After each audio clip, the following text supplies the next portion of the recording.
You know, there's this word we all love. It's a promise we make to ourselves all the time. It's this magical place where all our best intentions and big plans are stored. That word? Tomorrow. In this explainer, we're going to pull back the curtain on this little lie we tell ourselves and hopefully figure out how to finally break free. Let's get into it. Seriously, think about it for just a second. Right now. Was it that email you were supposed to send? That first paragraph you needed to write? Maybe that workout you told yourself you'd do? Come on, what was it for you? We've all got something. And a lie? Well, it sounds so believable, doesn't it? Ugh, I'm just too wiped out today. Or, you know what? I'll feel more creative tomorrow. I'll definitely have more time tomorrow.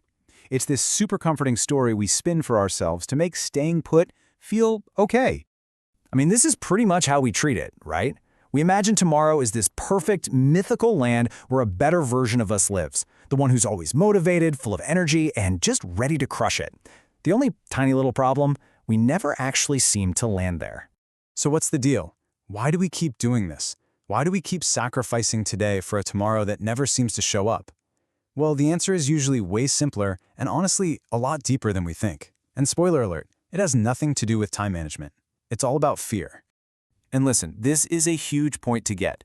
Procrastination doesn't mean you're lazy. It's not some deep character flaw. A lot of the time, it's just a defense mechanism. It's our brain trying to keep us safe from something that feels, well, scary. Like the fear of failing, the fear of what people will think, or hey, even the fear of succeeding. This really just lays out the battle going on inside our heads. On one side, you've got the comfort zone. Oh yeah, it's safe, it's familiar, we know exactly what to expect. But then there's the action zone, and that feels scary. It's the great unknown. But that's also where all the good stuff is, the growth, the new possibilities. The real kicker is that the price you pay for staying in that safe zone is stagnation, and, down the line, a whole lot of regret. And this right here, this is the key that unlocks the door to that action zone.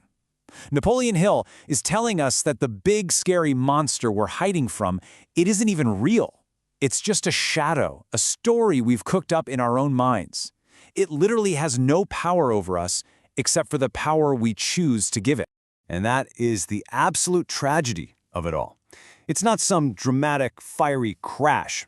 It's more of a quiet fade-out. You know, the book that never gets written, the business that never gets off the ground, the person we always dreamed we could be. They don't just disappear overnight, they just dissolve in a sea of countless tomorrows. Which brings us to the real cost. Because every time we promise ourselves tomorrow, there's a price tag attached. And that price is paid in the one currency we can never ever earn back, our time. Wow. I mean, Mark Twain just nails the devastating weight of regret with this one. The sting you get from messing up or failing, that fades. But the ghost of what if? Man, that can stick around forever. The pain of doing nothing is almost always heavier than the pain of doing something wrong. 365. That's how many days are in a year. That's 365 chances to say, nah, I'll get to it tomorrow. That's 365 tiny promises you've broken to the single most important person in your life, you. How many years have already gone by just like that? So how do we get from where we are to where we desperately want to be? Jim Rohn gives us the answer right here. It's not motivation. Come on, we all know motivation is fickle. It comes and goes whenever it wants. The real answer is discipline. Discipline is the bridge you have to build, one plank at a time, day by day, that'll carry you right over all that fear and self-doubt. Okay, so that brings us to the final and most important part. We've dug into the problem, the fear behind it, and the heavy price we pay. So now, let's talk about the solution. Let's talk about the incredible untapped power of right now. This is it. This is the turning point. The past, yeah, that's already written.